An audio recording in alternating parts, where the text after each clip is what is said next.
Sarah Knafo a été invitée sur le plateau de France Info pour nous parler d'Aboubacar. Décidément, on va en parler longtemps, hein. Dès que ça touche une certaine communauté, on est parti pour 8 mois, hein. C'est terrible, et vous verrez qu'en 2050, ils diront souvenez-vous, en 2025, Aboubacar. Voilà, ça n'arrête jamais.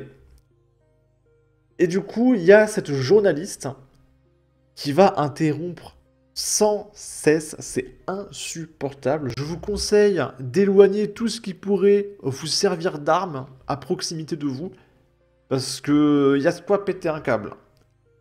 À chaque fois que Sarah Knafo va vouloir comparer ça à Lola, et aux hommages faits à Lola, la journaliste va essayer de l'interrompre et de ne pas la laisser parler. Il ne faut surtout pas parler de Lola. Ça dure 5 minutes 34. La vidéo sera peut-être un peu longue. Oui, bien sûr, mais islamophobie. Attendez, je islamophobie, pardonnez-moi, c'est très clair. Phobie, phobe, détestation, haine. Donc vous revenez sur la... Hein? Phobe, détestation. Phobe, ça veut dire détestation et haine. Alors là, la vidéo a commencé depuis 8 secondes. J'ai envie de mettre une note de la communauté déjà. Donc ça veut dire que le claustrophobe, il a la haine d'être à l'étroit. Ça veut dire que les thalassophobes, ils ont la haine des océans. Mais tout le monde sur Terre sait ce que veut dire phobe. Ça veut dire la peur. Pas la haine, mais c'est une demeurée, hein. France Info, qui appartient à France Télévisions, 2,5 milliards d'euros de subventions. Et ils sont pas capables de payer une journaliste qui connaît le mot phobe. D'accord. la définition de votre collègue, pas de problème, vous pouvez, moi j'y répondais. Donc maintenant je continue ma réponse. Ce meurtre, ce qui s'est passé en France, là, la semaine dernière, c'est exactement la société que nous avons toujours combattue. C'est-à-dire une société dans laquelle vous avez un homme immigré d'origine bosnienne, au RSA, qui peut soudain croiser la route dans le sud de la France d'un Malien musulman en situation irrégulière, donc un clandestin sur notre sol. Cette société-là, nous ne l'avons jamais voulu. Nous l'avons toujours combattue. Pourquoi? C'est pas notre question, hein, Sarah Knafo. Parce qu'elle arrive si je peux à des permettre. sociétés violentes. C'est pas notre question. C'est pas notre question. C'était pas la question. C'est ma réponse. Elle aboutit à une société violente. Normalement, on vous pose des questions et vous êtes là pour essayer. Bah non, vous n'y répondez pas. Je suis en train de vous dire. Non, mais je suis en train de vous dire que vous n'y répondez pas. Elle aboutit à une société violente. Moi, je m'inscris en faux avec ceux, notamment à la France Insoumise, qui ont parlé d'islamophobie d'État. Là, ça vous plaira peut-être, je réponds à la question. Je m'inscris en faux avec cette vision des choses. Pourquoi? Et l'introduction est importante, madame, ne vous en déplaise. Un homme d'origine bosnienne qui tue dans une mosquée, un homme qui prie, évidemment je le condamne, c'est horrible, c'est un crime atroce, en plus les circonstances sont horribles, mais on ne peut pas attribuer ça à tous les Français. Encore moins à un système qui dépendrait de la France. Non, la gauche n'accuse pas les Français. Ils accusent seulement le Rassemblement National. Parce que c'est à cause du Rassemblement National qu'il y a des migrants bosniens qui peuvent planter des clandestins maliens. Évidemment. Directement Jordan Bardella et Marine Le Pen qui sont responsables. Quand je vous dis que cette société, nous l'avons toujours combattue, à aucun moment, les Français, dans leur grande majorité, ne souhaitent une société islamophobe. Personne ne veut vivre dans un monde où on a peur de son concitoyen, où on a peur de gens qu'on a accueillis. On ne veut pas vivre dans cette société-là.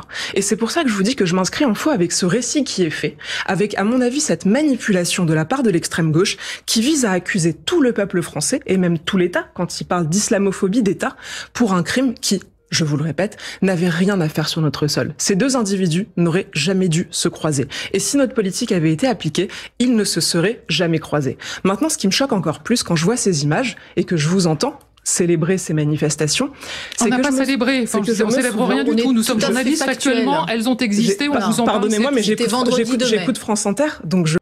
Et du coup, factuellement, les manifestations pour Philippines, elles ont existé. Est-ce que vous avez parlé des manifestations pour Philippines ?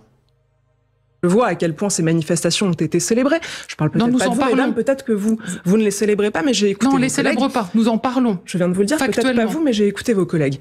Or, je me souviens du traitement de France Inter, au moment où Reconquête, mon parti, avait voulu rendre hommage à la mémoire de Lola. Rappelons-le, Lola, une petite fille de 12 ans, assassinée dans le 19e arrondissement de Paris. On va pas revenir, mais c'est tout le problème. Mais c'est tout le problème, c'est que vous me coupez quand je parle d'une petite enfant française qui est morte, mais en Indirectement, le mot Lola est prononcé les 3 journalistes du plateau, ce qui, au passage, ne respecte pas le pluralisme des opinions, parce que Sarah Knafo est en 3 contre 1.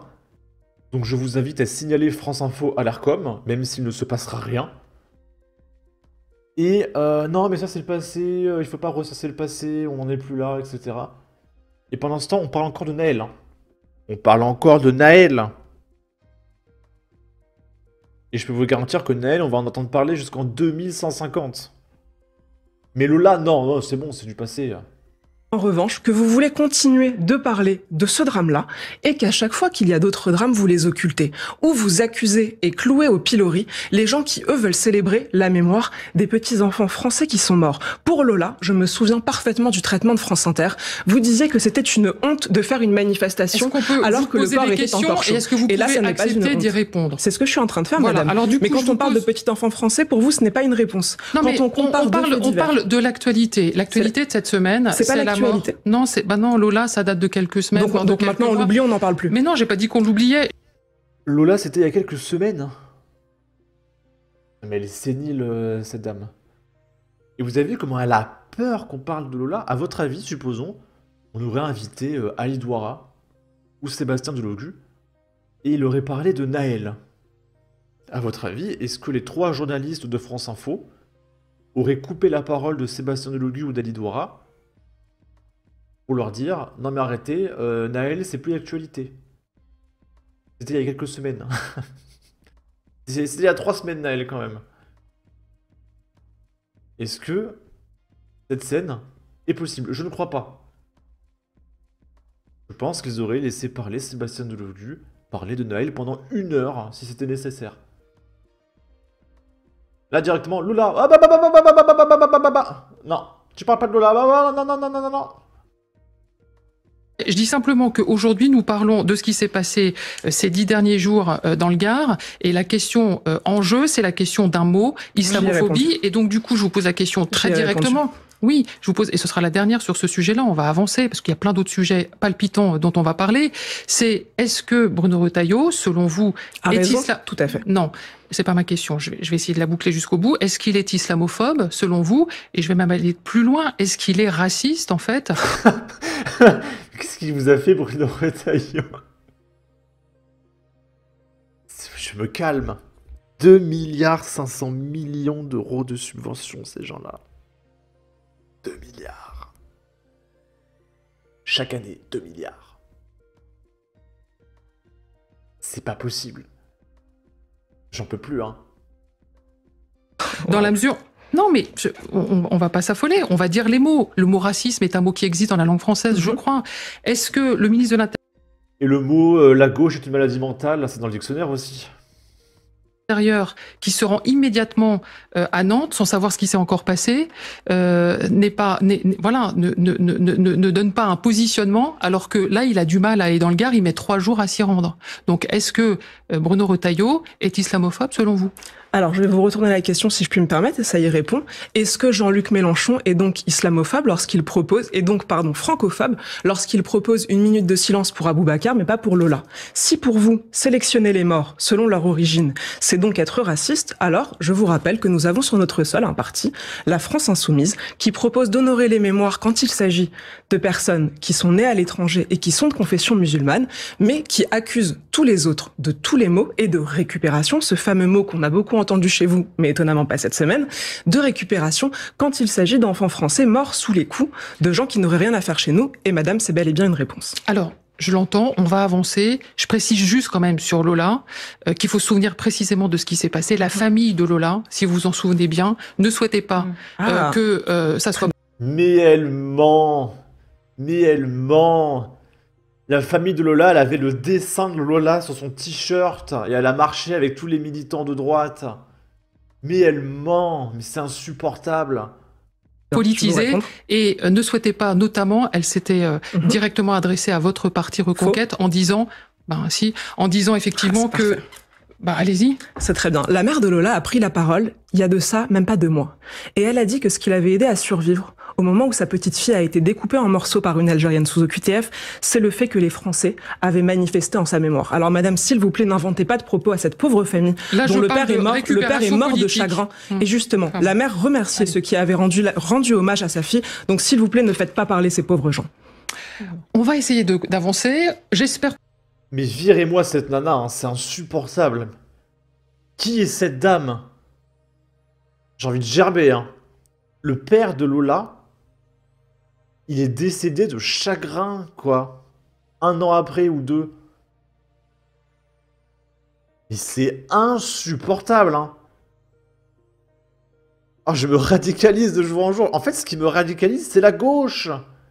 C'est leur ignominie qui me pousse à aller à l'extrême giga droite. J'ai envie de m'éloigner le plus possible de ces gens-là. Hein. Et coupez votre télévision. Hein. Arrêtez de financer France Télévisions, par pitié. Le jour où ils auront plus que 3 spectateurs, ils pourront plus tourner. Arrêtez de regarder France Télévisions. Vraiment. Plus rien de France Télévisions. Vous coupez France 3, vous coupez France 2, tout. C'est fini. Bon, sur ce, n'hésitez pas à donner votre avis, votre opinion, à partager, liker, commenter. Ça aidera au référencement de la vidéo sur YouTube. Abonnez-vous, suivez-moi sur Twitter. Prenez soin de vous. Salut!